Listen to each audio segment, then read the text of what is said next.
बच्चों, एक जंगल में एक ऊंट रहता था।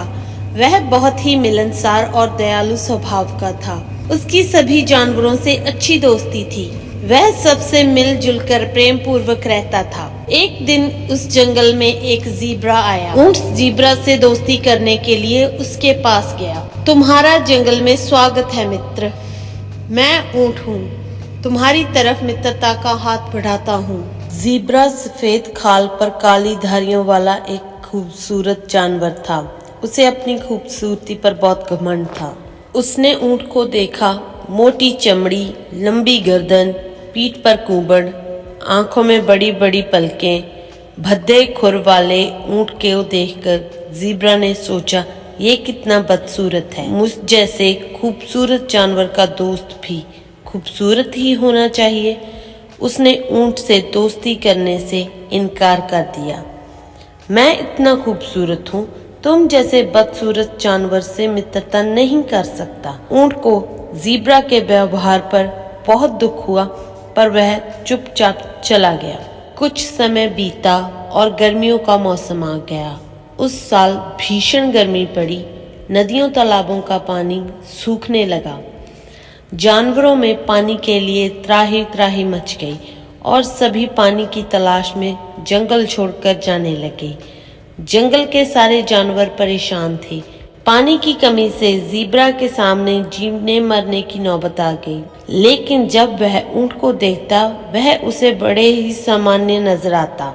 एक दिन उसने ऊंट से पूछा, इतनी भीषण गर्मी में सब पानी के लिए चिंतित हैं, किंतु तुम चिंतित क्यों नजर नहीं आते?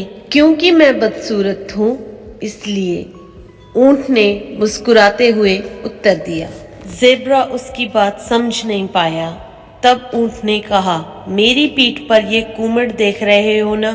देखने में अजीब लगती है, लेकिन इसमें मैं पानी जमा कर कर रखता हूँ। इसके कारण मुझे कई दिनों तक पानी की कमी नहीं होती और मैं बड़े आराम से बिना पानी के लंबे समय तक रह सकता हूँ। मैं मरुधन को भी बड़ी आसानी से सूंघ कर खोज सकता हूँ। चलो तुम्हें वहाँ ले चलूँ, वहाँ तुम्हें प्यासा नहीं मरना पड़ेगा। ज़ेब्रा ऊंट के साथ चलने लगा। कड़ी धूप थी। ज़ेब्रा का हाल बेहाल होने लगा।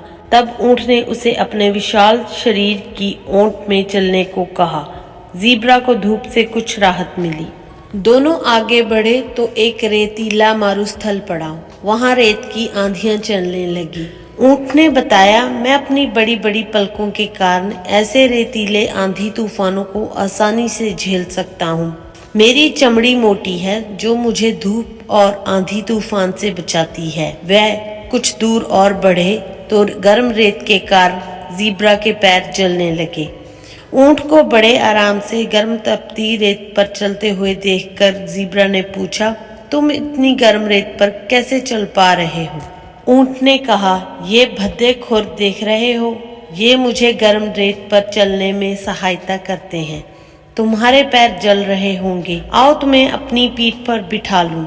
ऊंट ने ज़ीब्रा को अपनी पीठ पर बिठा लिया और मारुथान की ओर चल पड़ा। वहां पहुंचकर ऊंट ने ज़ीब्रा को अपनी पीठ से उतारा और कहा, ये जगह पानी से भरपूर है, तुम यहाँ आराम से रह सकते हो। ज़ीब्रा ने मदद के लिए ऊंट का धन्यवाद किया और अपने व्यवहार पर माफी मांगते हुए कहा, मुझे माफ कर दो, मैंने तुम्हें बदसूरत समझकर तुमसे दोस्ती नहीं की थी। मुझे ये नहीं पता था, जिन अंगों को मैं बदसूरत समझ रहा था वह तुम्हारी शारीरिक विशेषता है और उसी की बदौलत तुम रेगिस्तान में बड़े आराम से रह पाते हो और रेगिस्तान का जहाज कहलाते हो। ऊंट ने ज़ीब्रा को माफ कर दिया।